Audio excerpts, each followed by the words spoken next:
जय हिंद साथियों, मैं आशीष रावत आप सभी का स्वागत करता हूं आपके अपने YouTube चैनल NRDA क्लासेस में। दोस्तों, जैसा आप सभी जानते हैं कि हम सब मिलकर तैयारी कर रहे हैं आर्मी अग्निवीर भर्ती 2025 की। और दोस्तों, हमने जो है सीरीज शुरू कर रखी है टॉप 30 प्रश्न की, जो कि हम रोज प्रैक्टिस सेट लेकर के आते हैं। वैसे तो ये प्रैक्टिस सेट रोज सुबह 8 बजे आता है, लेकिन आज थोड़ी सी क्लास लेट हो गई है, उसके लिए मैं आपसे माफी चाहूंगा। तो ठीक है, आज की क्लास जो होगी उसके अंदर अपन क्या करेंगे, 30 प्रश्न करेंगे। 30 प्रश्न जो कि भारतीय सेना पूछती है। किस तरीके से वो भारतीय सेना पूछती है, हमारी वीडियो में 2 भाग होते हैं, जहाँ पर अपन जीके करते हैं और साइंस करते हैं, जहाँ पर हमारे पास में 15 क्वेश्चन तो जीके के होते हैं और 15 ही क्वेश्चन किसके होते हैं भाई, साइंस के होते हैं। तो टोटल 30 प्रश्न होंगे और भारतीय सेना के अंदर भी 30 प्रश्न ये आते हैं, 15 आपके मैथ आते हैं और 5 रीजनिंग आती है। तो आपका स्कोर कितना रहता है सारे प्रश्नों को सॉल्व करने के बाद में, एंड में मुझे कमेंट करके जरूर बता देना। और वीडियो में अगर आप आ गए हो तो लाइक जरूर कर देना और चैनल पर नए हो सब्सक्राइब कर देना। बहुत ही अच्छा और वैल्यूएबल कंटेंट आपको यहाँ पर देखने को मिलेगा। ठीक है, तो पहला प्रश्न है भाई, भारत में सर्वोच्च नागरिक पुरस्कार कौन सा है? मतलब भारत के अंदर जो सर्वोच्च नागरिक पुरस्कार है वो कौन सा है? तो ऑप्शन ए है पद्म विभूषण, भारत रत्न, पद्मश्री या फिर पद्म भूषण। दोस्तों, मैं बता देता हूं, भारत का सर्वोच्च नागरिक पुरस्कार भारत रत्न है। ऑप्शन नंबर आपका बी राइट हो जाएगा। ठीक है, भारत रत्न जो है भारत का सर्वोच्च नागरिक पुरस्कार है। अगला, भारतीय संसद में कितने सदन होते हैं? तो भारतीय जो संसद है उसके अंदर 2 सदन होते हैं। दोस्तों, अगर आपसे पूछ लिया जाए कि हिस्सा कौन कौन हो, वैसे तो 3 होते हैं, और अगर मुख्यतः अगर एग्जाम के अंदर आपसे पूछा जाए तो एग्जाम में आपको 2 ही टिक करके आना है। 3 कैसे होते हैं? एक होती है लोकसभा और एक होती है लोकसभा और एक होती है राज्यसभा और एक होता है भाई साहब हमारा राष्ट्रपति, जो कि संसद के अंदर ही काम करता है। ठीक है, तो वैसे तो 2 भाग होते हैं, लेकिन अगर कहीं भी आपसे कोई पूछ ले कि भाई कितने लोग संसद में भाग लेते हैं, तो 3 जने होते हैं। लोकसभा लेती है, राज्यसभा लेती है और राष्ट्रपति भी उसमें लेता है। बेसिकली अगर आपसे एग्जाम में क्वेश्चन पूछा जाए कि संसद में कितने भाग है, तो आपको 2 ही करके आना है। अगला है, किस मुगल सम्राट ने दीन ए इलाही धर्म की स्थापना करी थी? तो ये करी थी भाई अकबर ने। ऑप्शन नंबर आपका सी राइट हो जाएगा। अकबर ने जो है दीन ए इलाही की स्थापना करी थी। इस धर्म में ऐसा था कि जो हिंदू थे वो मुस्लिम कन्वर्ट हो रहे थे। ठीक है, इस तरीके का ये धर्म था। अगला है, भारत में पहले उपराष्ट्रपति कौन थे? तो भारत के जो प्रथम उपराष्ट्रपति थे वो कौन थे? डॉक्टर सर्वपल्ली राधाकृष्णन थे। ऑप्शन नंबर आपका ए राइट हो जाएगा। इनके जन्म दिवस पर प्रत्येक वर्ष क्या मनाया जाता है? टीचर्स डे या फिर शिक्षक दिवस मनाया जाता है 5 सितंबर को प्रत्येक वर्ष। ठीक है, अगला प्रश्न है, भारतीय रिजर्व बैंक RBI की स्थापना कब हुई? RBI की स्थापना भारत के अंदर कब हुई थी भाई? तो ये हुई थी 1935 के अंदर। ऑप्शन नंबर बी आपका राइट हो जाएगा। बैंकों में बैंक RBI बैंक। ठीक है, अगले प्रश्न पे चलते हैं। किस भारतीय राज्य को मसालों का बागान कहा जाता है? बहुत ही अच्छा और इम्पोर्टेंट प्रश्न है। किस भारतीय राज्य को मसालों का बागान कहा जाता है? ए केरल, तमिलनाडु, कर्नाटका और असम। दोस्तों, मैं बता देता हूं, केरल को जो है मसालों का बागान कहा जाता है। ऑप्शन नंबर ए आपका राइट हो जाएगा। अगला है, भारतीय संविधान की 8वीं अनुसूची में कितनी भाषाओं को मान्यता दी गई है? तो कुल 22 भाषाओं को मान्यता दी गई है। संविधान वाले जो चैप्टर हमने पॉलिटी के अंदर जीके सीरीज में करा था, उसमें अच्छे से इस चीज को कवर किया था। अगला प्रश्न है, सर्वोदय का सिद्धांत यानी सबका उदय हो, ये सिद्धांत किसका था? तो ये था भाई महात्मा गांधी का। बहुत अच्छा और इम्पोर्टेंट प्रश्न है। मैंने हर वीडियो के अंदर ये चीज बताई है कि महात्मा गांधी बहुत जरूरी है। हर भर्ती के अंदर जो भी कॉम्पिटिशन एग्जाम है उसके अंदर महात्मा गांधी से एक क्वेश्चन पक्का फंसता है। और पिछली बार भी हर शिफ्ट में लगभग 2 से 3 प्रश्न आपको महात्मा गांधी से देखने को मिले थे। और ये एक ही शिफ्ट में नहीं था भाई, हर शिफ्ट के अंदर महात्मा गांधी से प्रश्न आए थे। तो इनके जो भी प्रश्न आपको दिखे तो उनको इंपॉर्टेंट मार्क करके जरूर से दिमाग में बैठा लीजिएगा। प्रश्न था कि सर्वोदय का सिद्धांत किससे संबंधित है? तो यह है महात्मा गांधी से। अगला है, भारत में सबसे बड़ा जनजातीय समूह कौन सा है? सबसे बड़ा जनजातीय समूह कौन सा है?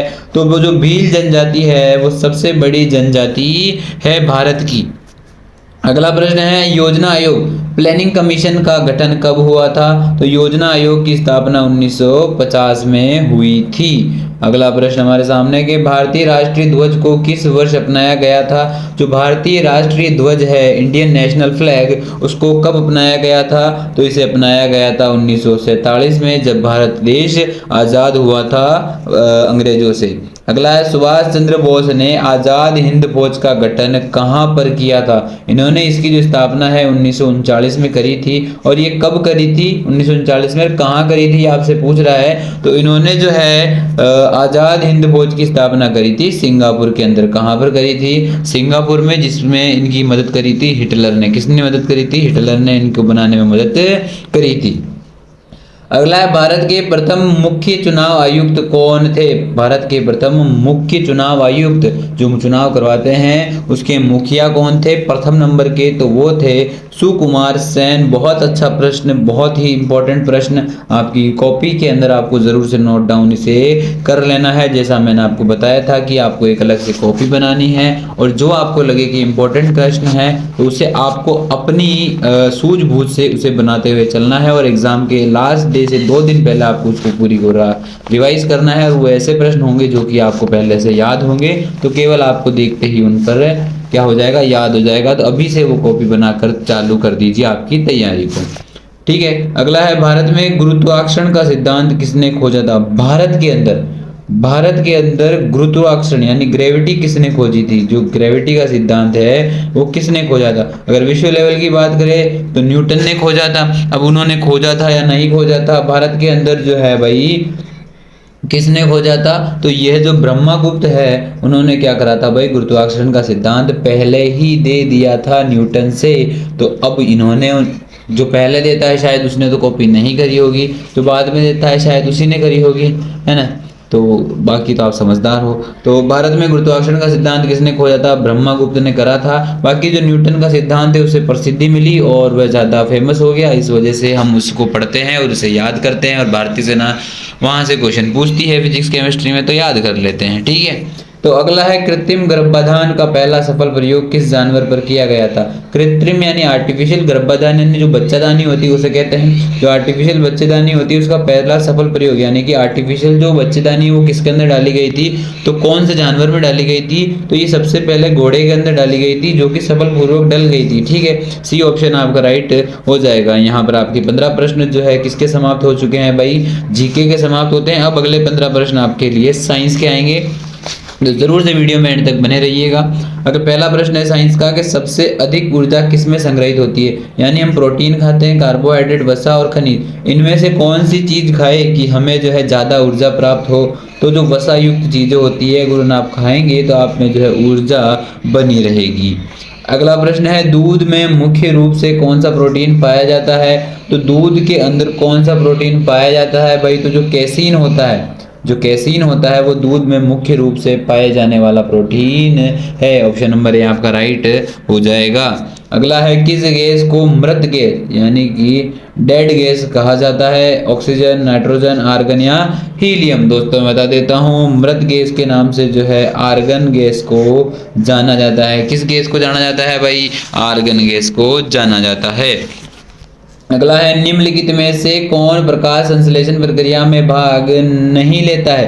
कार्बन डाइऑक्साइड, जल, ऑक्सीजन या फिर नाइट्रोजन? दोस्तों मैं बता देता हूँ, नाइट्रोजन जो है प्रकाश संश्लेषण की प्रक्रिया में भाग नहीं लेता है। प्रकाश संश्लेषण पौधों में खाना बनाने की विधि होती है, इसके बारे में आपको ध्यान होना चाहिए। अगले प्रश्न में है कि सबसे मजबूत प्राकृतिक फाइबर कौन सा है? सबसे मजबूत ऊन, कपास, रेशम या जूट, इनमें से कौन सा रेशा या फाइबर है जो सबसे मजबूत है? तो क्या बोलते हैं, रेशम जो है सबसे मजबूत होता है। सबसे ज़्यादा फाइबर जो प्राकृतिक फाइबर है, सबसे मजबूत प्राकृतिक फाइबर कौन सा है भाई? रेशम है। अगला प्रश्न है, रक्त का पीएच मान लगभग कितना होता है? रक्त का जो पीएच मान है वो कितना होता है भाई?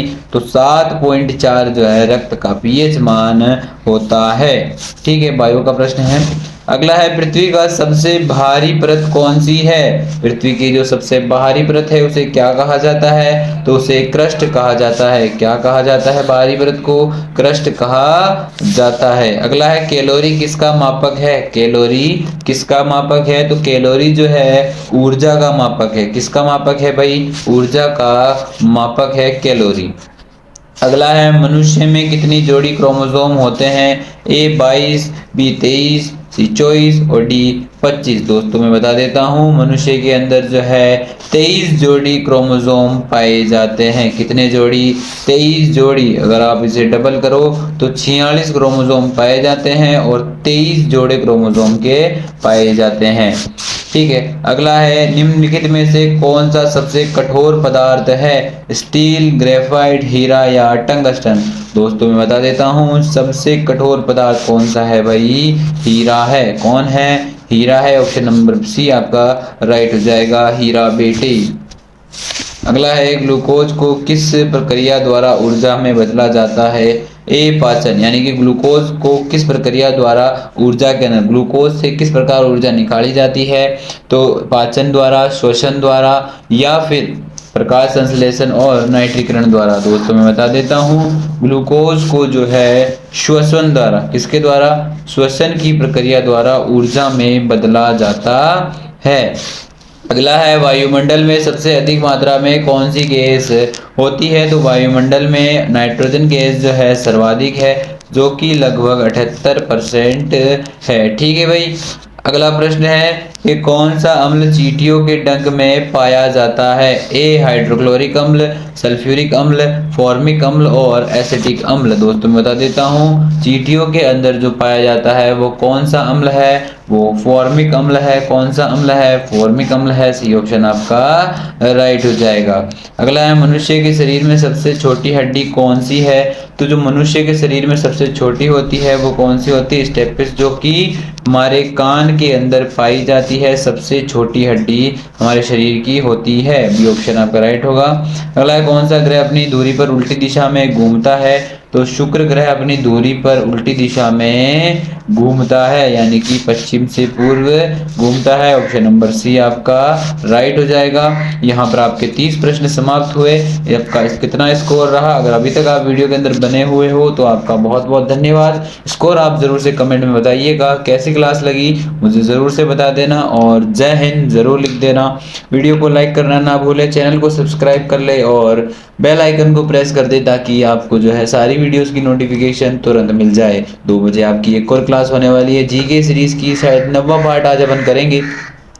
क्या बोलते हैं, मौलिक कर्तव्य के लिए, मौलिक कर्तव्य के बाद में 2 क्लासेस और आपकी पॉलिटिक की होगी। उसके बाद अपन सीधा चलेंगे किस पे, ज्योग्राफी में भारत की परिचय से लेके जितना भी आपके इंपॉर्टेंट प्रश्न हैं उनको करेंगे। और एंड के अंदर अपन जो है जैसे हिस्ट्री करेंगे, उसके बाद में स्टैटिक जीके अपन चालू करेंगे। तो जुड़े रहिएगा आप हमारे चैनल के साथ में। आपकी जो तैयारी को 4 चांद NRD क्लासेस ज़रूर लगाने वाली है, तो ज़रूर से आप चैनल से जुड़िएगा। और ये जो प्रैक्टिस सेट है इसका PDF आपको टेलीग्राम चैनल पे देखने को मिल जाएगा। दोस्तों अभी मैंने बोर्ड मास के चैप्टर के जो है वहाँ पर वो अवेलेबल करवाए हैं प्रैक्टिस सेट। मैथ मेरा यहाँ पर करवाना पॉसिबल नहीं हो रहा है, तो मैं आपको प्रैक्टिस सेट अवेलेबल करवाऊंगा। वहाँ पर आप ज़रूर से प्रैक्टिस कर लीजिएगा। अगर आपको कोई प्रश्न नहीं आता है तो सिंपली आपको वहाँ से कॉपी करना है, गूगल पे डालना है, आपको वहाँ पर सोल्यूशन देखने को मिल जाएगा।